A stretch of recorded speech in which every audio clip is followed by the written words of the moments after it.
I got some more knives cleaned up to show you. Coming right up.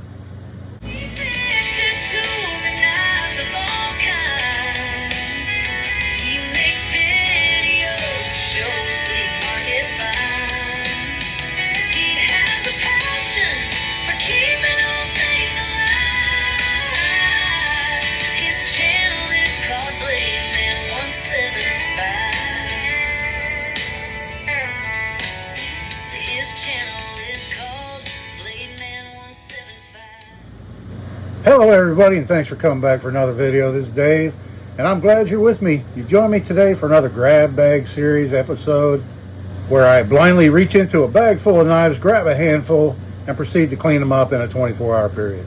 We'll start off with this one right here, and this one unfortunately became a parts knife.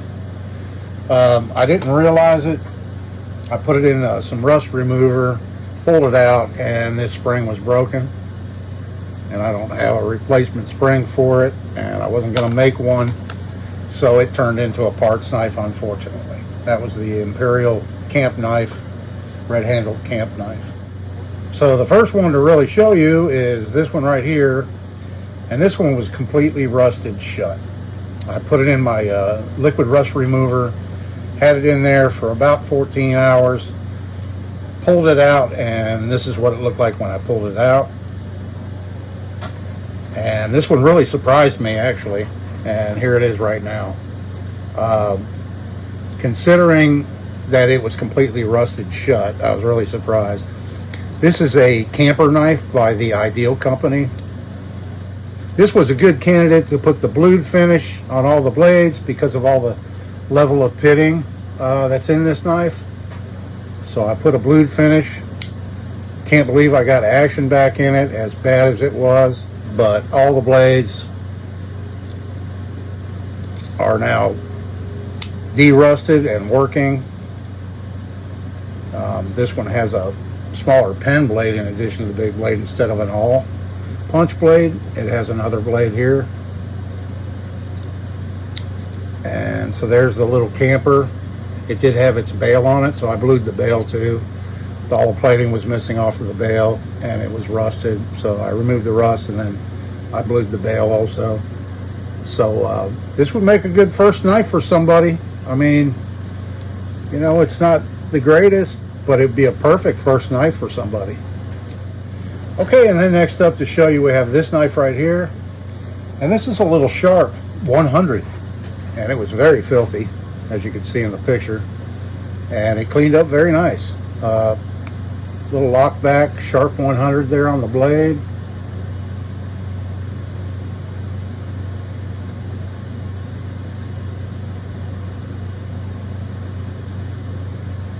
Made in Japan. They sold these at Kmart years ago. So there's that little guy, cleaned up real nice. And then next up we have this one right here. And really didn't spend much time at all on this. I just polished it up a little bit.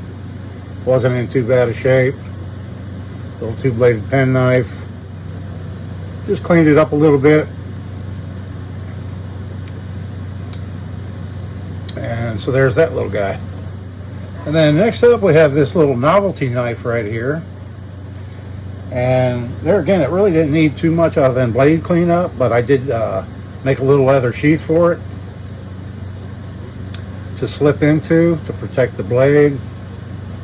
And so there it is. There is a little bit of pitting in the blade here and there. Try to get a shot of this tank stamp right here. Pro cut. Some people call these letter openers, I've seen, and maybe they were marketed as letter openers. I'm not really sure. I just call them little novelty knives. Most of them are about 4 inches long, like this one is. And they came with a case, most of them that I've seen, and this one didn't have one, so I made one for it. And then next up we have our fixed blade right here. And this is a mossy oak, small 4-inch bladed hunting knife. And here it is right here, all cleaned up. I made a little leather sheath for it this morning. Just knocked that out real quick. These were sold with a nylon sheath, And I think maybe sometimes they were sold in sets of two, this one and then the larger size. But it is a stacked leather washer handle, aluminum pommel, aluminum guard. This one has a few pits in the blade. It is a stainless steel blade, but it has some pits in it. And so there we have that one fixed up.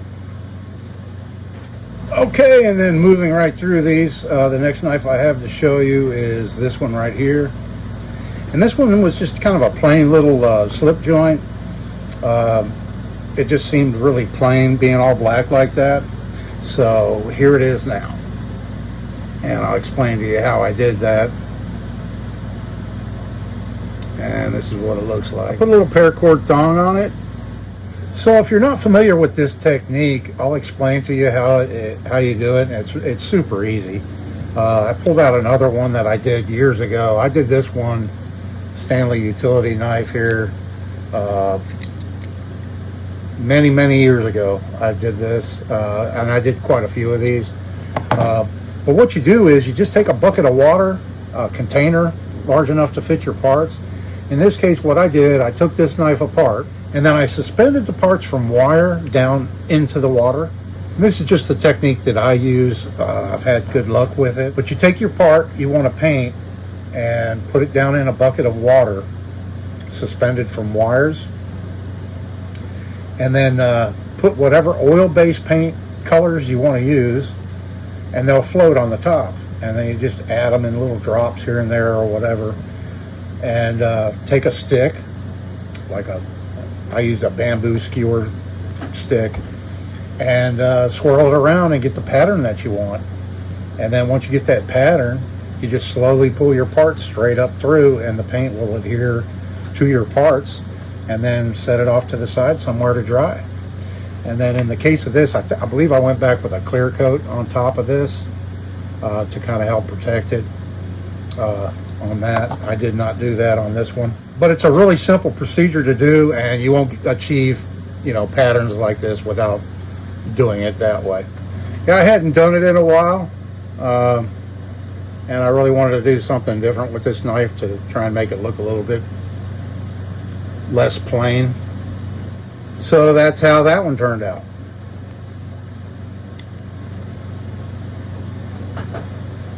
Okay, and then I have one more knife to show you, and then we'll grab some more to work on. And that's this knife right here. And this is an Imperial Camp King. And here's the handle scale that it had. It was missing the other one. It did have one, and it's not in too bad a shape, so I'm going to keep this for parts.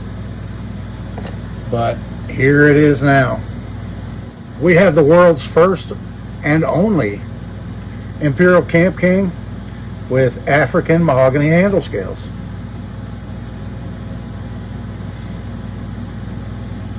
And there it is. The blades are all in really nice shape, cleaned up very well. Good action in the knife. All the blades.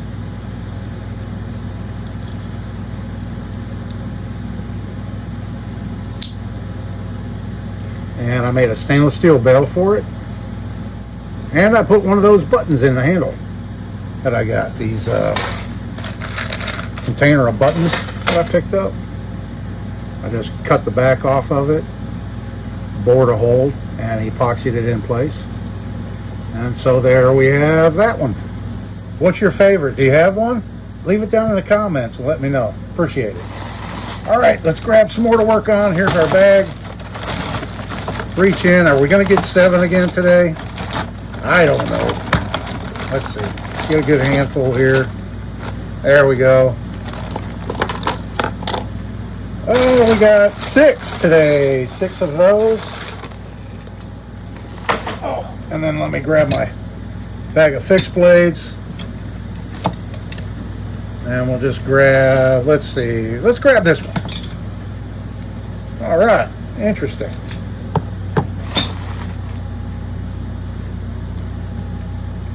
Okay, I'm going to get the duct tape off the blade of this fixed blade.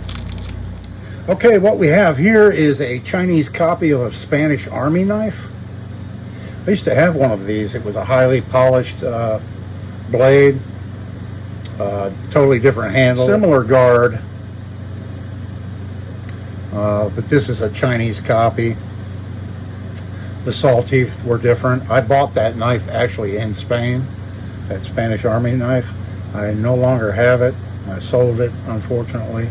But that's what we have here. We have a chipped out piece of plastic here on this plastic handle, and a black coated blade. It is 440 stainless steel, USA design, handcrafted China. I don't see how it's a USA design if it's a Spanish style army knife. Okay, so we've got that one to work on. Next up we have this right here. Interesting multi-tool, made in China, I'm sure. It has a compass. It has a push button light that actually the batteries work in it. What else does this thing have?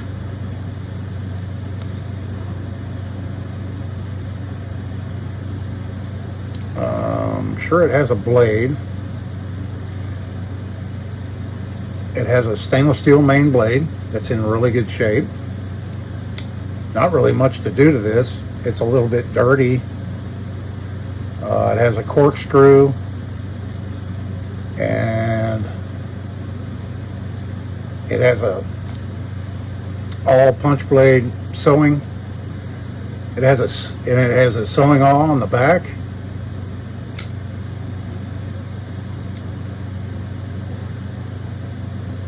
It looks like this opens up. It does. So the compass opens up. Let's see if it works when you open it up. It's spinning around a lot. It's actually working, surprisingly enough. Yep, it's pointing east is that way. So, and it pivots. So that's kind of cool. What else do we have on this thing?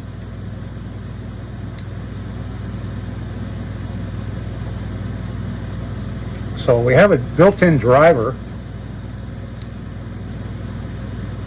little Torx bit in it, and we have more bits down inside right here. Yep, then you just flip this up and there's your other bits.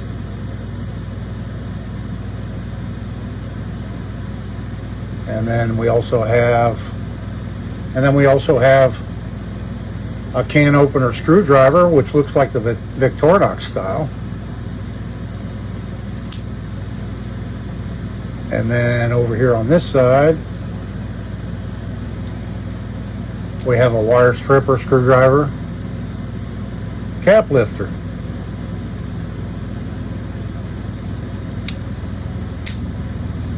Yeah, other than just needing a little bit of cleanup, the compass lens there is a little scratched up, so maybe I'll try and get some of those scratches out of it and give it a cleaning, and that'll be an easy project. Next up, we have, let's look at this one right here. Celluloid handles, they're both there. Nickel bolsters. There's some cracks in it right here, and here, and here. And we have a broken blade. There's the pen blade. There's the pen blade, and it's snapped off, as you can see. Let's see what the main blade looks like. It's sharpened down quite a bit, but it's mostly there.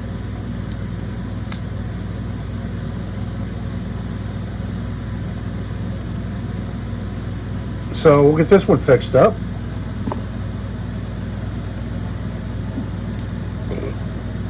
Then we have a little cheap keychain knife,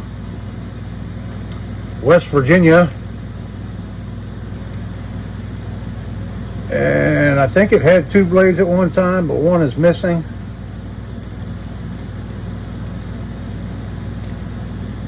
This blade doesn't look too bad.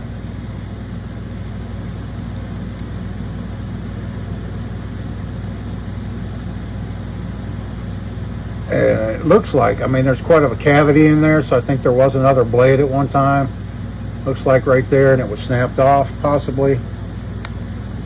So we'll clean that one up. Then we have a Barlow here. Love my Barlow knives. Nice full blade on this one. It's an Imperial Barlow. Very stiff. This blade is even stiffer, the pen blade. But doesn't look too bad. Quite a bit of rust and gunk down in it. Handles are kind of dingy looking. So that one should clean up very nice. Then we have this. It looks like a little advertising Victorinox. Little SD Classic, but it's an advertising one. There, and the main blade is snapped off. Generally what I do on these, I just mail them back to Victorinox and they fix them. And you tell them what you want done and they'll do it, and in most cases you just pay the shipping. I probably have a blade or two I could put in this, but I'm not going to bother. I'll probably just mail this one in. I may wait until I get a couple few to do and then mail them all in together for repair. And that's probably what I'll do with this one. Okay, and then last up out of today's pick, we have this one here. And it's in pretty poor shape. It has blue spray paint on it. The handle scales are in really poor shape. They're all shrunk up and deformed and ground down and everything. It has quite a bit of rust on it. Let's see what the blades look like. This is an old Camillus, and this is an old one. It has the two-piece can opener, which these are notoriously stronger than the other ones when they're two-piece like that, riveted together. We have the long screwdriver. Yes, cap lifter, long screwdriver cap lifter. That blade's not in too bad a shape. And then the pen blade, yeah, it's been sharpened down quite a bit. Quite a bit. But that would be a good little whittling knife, carving knife.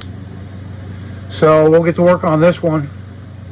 It's going to need quite a bit of love to bring this one back, but it's definitely worth restoring.